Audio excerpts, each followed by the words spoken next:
Pour Julie, Culture Bourse, c'est aussi de la très haute pédagogie financière. Et alors, on va essayer de comprendre ce gap qu'on observe parfois en bourse avec des sociétés qui publient des super résultats et qui sont parfois pourtant immédiatement sanctionnées en bourse et inversement. Alors pourquoi un tel décalage? Pourquoi les bons élèves sont-ils parfois sanctionnés en bourse et inversement? Antoine Fraisse-Soulier pour eToro nous accompagne aujourd'hui. Bonjour Antoine.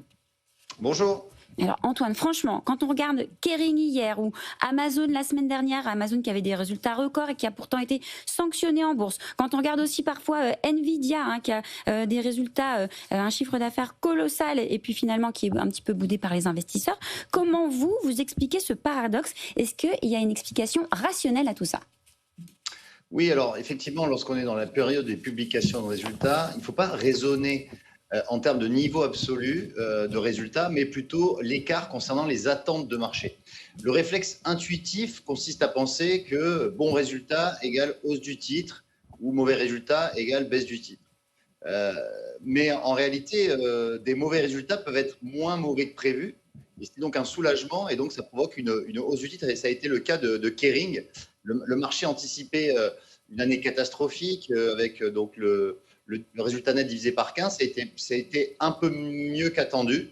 Et par conséquent, le titre a pris 10%, car le titre aussi avait baissé énormément sur les 3-4 dernières années.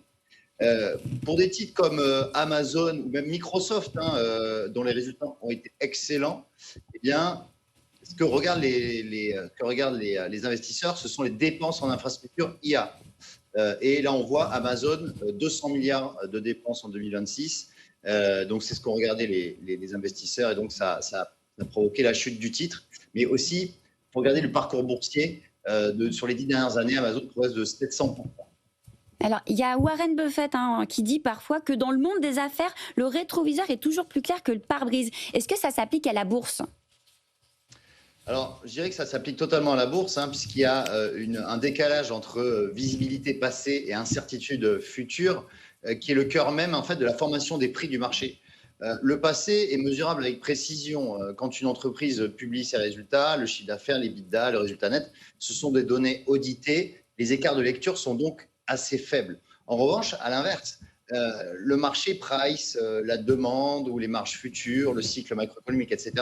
Et donc ça, c'est tout ce qui est incertain. Et donc, effectivement, ça peut provoquer des surprises boursières. Et donc, c'est ce qu'on voit notamment lors de ces publications de résultats, où il y a vraiment des gros écarts de prix à l'annonce de ces résultats. On l'a encore vu avec Dassault Systèmes aujourd'hui qui perd plus de 20%.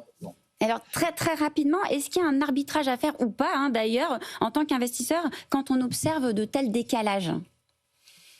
Alors évidemment, ce n'est pas un conseil en investissement, mais en général, on dit qu'il ne vaut mieux pas toucher, il vaut mieux pas arbitrer avant la publication, parce qu'on ne sait évidemment pas dans quel sens ça peut aller. Alors, effectivement, si on est en grosse performance, on peut toujours alléger une partie, prendre une partie de ses bénéfices, mais il est opportun quand même dans une allocation et dans une stratégie tactique, d'attendre ces fameux résultats, de les analyser à tête posée, d'attendre peut-être quelques séances. Par exemple, quand Microsoft a perdu 18% en 5 séances, eh bien, c'était peut-être opportun pour ceux qui croient à cette valeur d'entrer à l'achat après cette chute. Les conseils du sage. Merci beaucoup Antoine Fraisse-Soulier pour eToro d'être avec nous.